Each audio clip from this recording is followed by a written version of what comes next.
IATA's India director highlights key findings from a recent survey conducted. IATA had recently undertaken a passenger survey across 11 different countries, of which India was one as well. And on the issue of quarantines, 83% of the recent travelers, they said that they would not consider traveling if it involved a 14-day quarantine period. Financially, 2020 will be the worst year in the history of aviation. And for airlines, IATA is predicting that a global loss of $84 billion will be there in 2020. IATA is forecasting that airline revenues, from which the airlines pay the taxes, the charges, and the fees downstream into aviation, the airline revenues will fall by 50% in 2020. And the industry, which earned $838 billion in 2019, it will reduce to airline revenues to an extent of $419 billion in 2020. So the industry is being cut down to half of its size of 2019.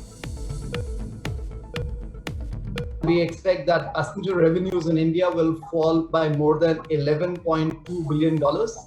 And passenger demand decline, which is nearly, matches very closely to the 50% decline globally.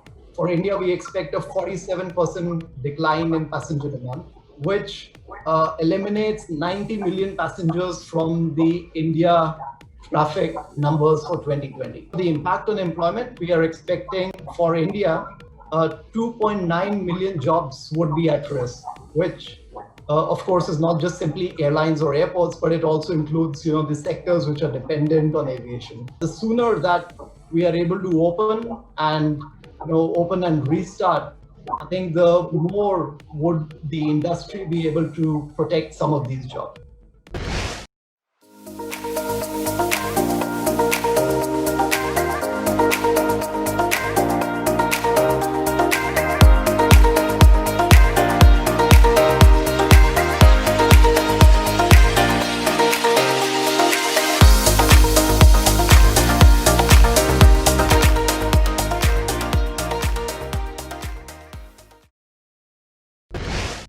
A recent survey conducted by MTOA and TAG reveals that tourism will revive by mid-November 2020 and indicates that sanitation and hygiene will remain key factors for growth.